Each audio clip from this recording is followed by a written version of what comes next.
sebagaimana berita acara pemeriksaan tersangka Peggy Setiawan alias Peron tanggal 22 Mei 2024 dan tanggal 12 Juni 2024. Menimbang bahwa dari bukti P9, bukti T33, T34, dan T67 tersebut telah terbukti pemohon ditetapkan sebagai tersangka pada tanggal 21 Mei 2024 dan baru diperiksa sebagai tersangka besoknya pada tanggal 22 Mei 2024 dan dilanjutkan tanggal 12 Juni 2024. Menimbang bahwa hakim tidak sependapat dengan dalil termohon dan ahli dari termohon yang berpendapat untuk penetapan tersangka hanya dengan bukti permulaan yang cukup dan bukti yang cukup adalah minimal 2 alat bukti serta tidak harus adanya pemeriksaan calon tersangka terlebih dahulu.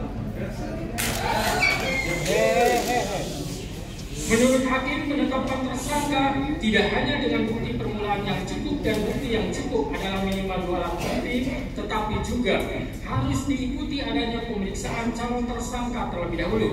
Karena hal tersebut sudah jelas dan tegas termaktub dalam putusan Mahkamah Konstitusi nomor 21/PUU 12 Romawi garing 2014 tertanggal 16 Maret 2015 telah memberikan syarat tambahan bahwa selain 2 alat bukti harus dilakukan pemeriksaan terhadap calon tersangka terlebih dahulu, di mana dalam pertimbangannya Mahkamah Konstitusi menyebutkan bahwa agar memenuhi asas kepastian hukum yang adil sebagaimana ditetapkan dalam pasal 28D ayat 1 Undang-Undang Dasar 1945 serta memenuhi asas lex serta dan asas lex stricta dalam hukum pidana, maka frasa bukti permulaan yang cukup dan bukti yang cukup sebagaimana ditentukan dalam pasal 1 angka 14, pasal 17 dan pasal 21 ayat 1 KUHP harus ditafsirkan sekurang-kurangnya 2 alat bukti yang termuat dalam pasal 184 ayat 1 KUHP dan disertai dengan pemeriksaan calon tersangkanya, kecuali terhadap tindak pidana yang penetapan tersangkanya dimungkinkan dilakukan tanpa kehadirannya in absentia. Menimbang bahwa pemeriksaan calon tersangka walaupun tidak dicantumkan dalam amar putusan, melainkan dibunyikan dalam pertimbangannya, akan tetapi putusan Mahkamah Konstitusi tersebut bersifat final dan mengikat, maka sepatutnya isi putusan seluruhnya harus dipatuhi terlebih lagi oleh penegak hukum.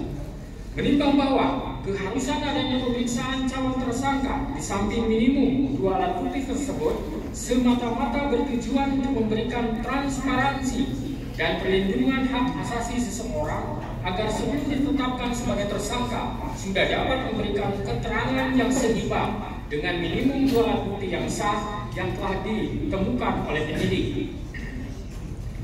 Menimbang bahwa oleh karena sebagaimana fakta di persidangan tidak ditemukan bukti satupun yang menunjukkan bahwa pemohon dalam penyidikan yang dilakukan oleh termohon pernah dilakukan pemeriksaan sebagai calon tersangka sebelum ditetapkan sebagai tersangka oleh termohon, maka menurut hakim penetapan tersangka atas pemohon haruslah dinyatakan tidak sah dan dinyatakan batal demi hukum.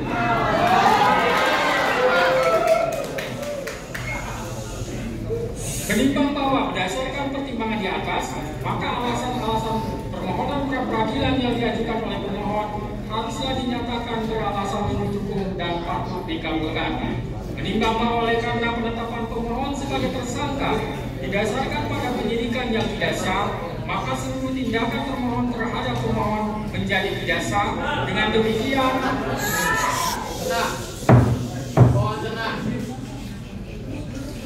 Dengan demikian petitum dalam permohonan pra-peradilan pemohon secara hukum dapat dikabulkan untuk seluruhnya.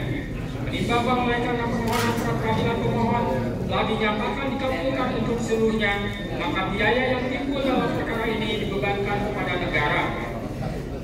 Memperhatikan Undang-Undang Nomor 8 Tahun 1981, Putusan Mahkamah Konstitusi Nomor 21/PUU 12 Romawi garing 2014 serta peraturan lain yang bersangkutan mengadili: 1. Mengabulkan permohonan pra-peradilan pemohon untuk seluruhnya. 2. Menyatakan proses penetapan tersangka kepada pemohon Berdasarkan surat ketetapan nomor SK garing 90 garing 5 Romawi garing Res 124 garing 2024 garing Diskrimum tanggal 21 Mei 2004 atas nama Peggy Setiawan beserta surat yang berkaitan lainnya dinyatakan tidak sah dan batal.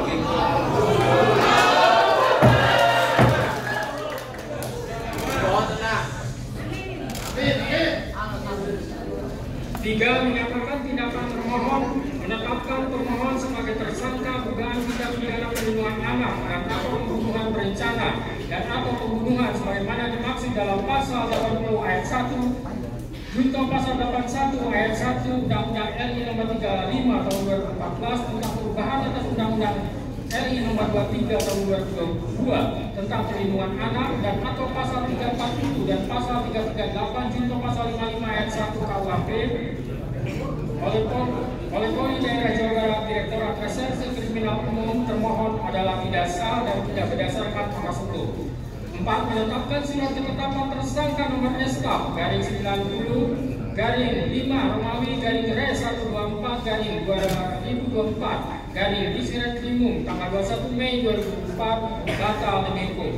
5. Menyatakan tidak sah segala keputusan dan atau penetapan yang dikeluarkan lebih lanjut oleh termohon yang berkenaan dengan penetapan tersangka atas diri pemohon oleh termohon.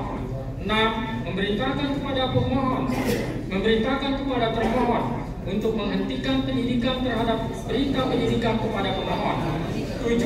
Memerintahkan kepada termohon untuk melepaskan pemohon dari tahanan.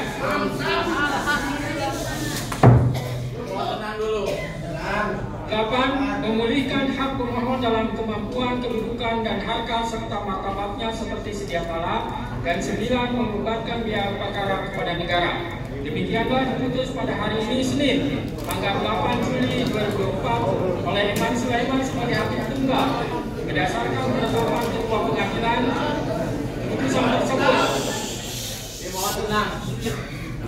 keputusan tersebut diucapkan dalam persidangan yang terbuka untuk umum pada hari ini oleh hakim tersebut dengan dibantu oleh Muhammad Al-Atta sebagai panitera pengganti pada KN Bandung dengan dihadiri oleh kuasa pemohon dan kuasa termohon. Demikian putusan sudah dijatuhkan, intinya permohonan pra peradilan dari pemohon dikabulkan.